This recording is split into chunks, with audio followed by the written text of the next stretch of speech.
কি দিলে এটার মধ্যে? তেজপাতা, শুকনো লঙ্কা, তেল আর জিরে। দেখো গাইস, আমাদের ঘুগনি হচ্ছে। গাইস, এবার টমেটোটা দিয়ে অল্প একটু নুন দিয়ে দেওয়া হয়েছে। এবার তেলের মধ্যে নাড়া চলছে, তাই তো নাকি? হ্যাঁ। এবার কাঁচা লঙ্কা কুচিটাও দিয়ে দিচ্ছে, দেখুন, তাই তো? হ্যাঁ। নিরামিষ ঘুগনি তো, তাই এতে শুধু আদা বাটা দেওয়া হয়েছে, তাই তো নাকি? হ্যাঁ। কি দিচ্ছ, এটা কি? লঙ্কার গুঁড়ো। গাইস, সবাই জানে এটা লঙ্কার গুঁড়ো। এবার পড়বে হলুদের গুঁড়ো। এই যে হলুদের গুঁড়ো চলে যাচ্ছে। পরিমাণ মতো জল দিয়ে মশলা করে নেওয়া হয়েছে। মশলা কষা হয়ে গেছে, এবার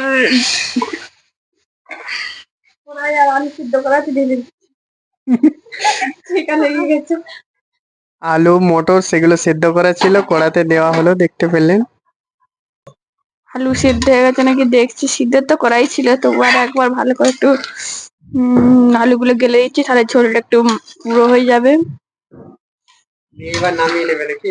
না, কিছুক্ষণ ফুটবে তারপরে আর কিছুক্ষণ ফুটবে, তারপর ঝোলটা কমে আসলে নামিয়ে নেব। কিছুক্ষণ ফোটানোর আগে আমরা গোটা গরম মশলা আর একটু জিরে একসঙ্গে ভেজে গুঁড়ো করে নিয়েছি, সেটা আবার দিয়ে দেবো। কালারটাও সুন্দর এসেছে আর গন্ধটাও সুপার, একদম দারুণ কালারফুল নিরামিষ ঘুগনি। দেখুন গাইস, খালি